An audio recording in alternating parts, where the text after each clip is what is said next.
اعظم رضی اللہ تعالی عنہ فرماتے ہیں یعنی اللہ نے اپنے نبیوں کو اختیار دیے ہوئے ہیں، بغیر اختیار اللہ نے اپنے نبیوں کو نہیں بھیجا۔ تو برہ بن عازب رضی اللہ تعالیٰ عنہ راوی ہے کہ نبی پاک صلی اللہ علیہ وآلہ وسلم نے فرمایا، حضور نے عید کے دن سے پہلے خطبہ ارشاد فرمایا، بیان فرمایا، یعنی ابھی عید پڑھنی تھی، عید الاضحیٰ، قربانی والی عید ہے پڑھنی آئی، تو حضور نے باز فرمایا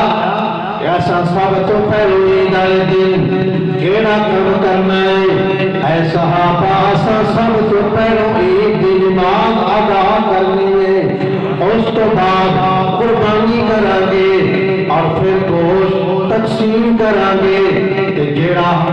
پہلو قربانی نماز تو پہلو کرے گا، اللہ دے نبی نے فرمایا وہی قربانی نہیں ہوئے گی، وہی جی سمجھے میں جانور ذبح کیتا ہے، گوشت تقسیم کر دیتا ہے۔ حضور نبی پاک صلی اللہ علیہ وسلم نے جب یہ بات ایک گل کی تھی، ایک صحابی رسول کھڑے ہو گئے، عرض کی تھی سونیا کیونکہ قربانی والے دن سب تو زیادہ محبوب عمل قربانی،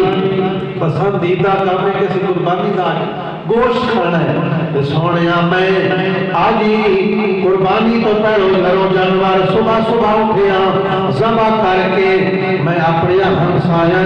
اپنے گھر دے اندر گوشت کو دائیں بائیں تقسیم کیتا ہے تاکہ غریب لوگوں کو جلدی گوشت مل جائے۔ تو نبی پاک صلی اللہ علیہ وسلم نے فرمایا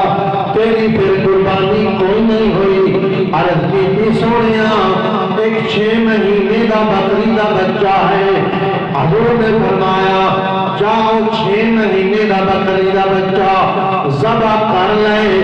تیری قربانی ہو جاوے دی، لیکن صرف تیری ہی ہوئے دی، قیامت تک اور کسی دی 6 مہینے دی قربانی نہیں ہو سکتی۔ سال دا بکرا بکری ہونا لازمی ہے، اے برا تیری قربانی، اس صحابی نے فرمایا کہ تیری قربانی 6 مہینے دی ہو جائے گی، جا تم اس کو ذبح کر اور اس کی قربانی کر، لیکن چاہیے دی اللہ دے نبی دعا کر دے مولا میرے صحابی نے اے کم کر دیتا ہے اور جانور کوئی نہیں انہیں کی ذبح کرے گا،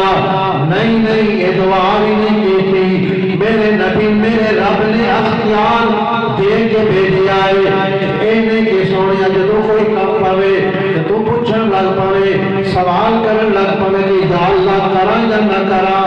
رب نے اختیار دیتا ہے، اللہ دے نبی جس نو چاہن حلال کر سکتے جس نو چاہن حرام کر سکتے، کہ شاید حضور آکھن اے حلال ہے وہ حلال ہے، حضور تا حکم رب دے حکم ہے، وَعَطِيُ اللَّهَ وَعَطِيُ رَسُولُ اطاعت کرو اللہ اور اس دے رسول دی، اور نبی پاک کو تک بول دے نہیں جدو رب تا حکم نہیں ہوتا۔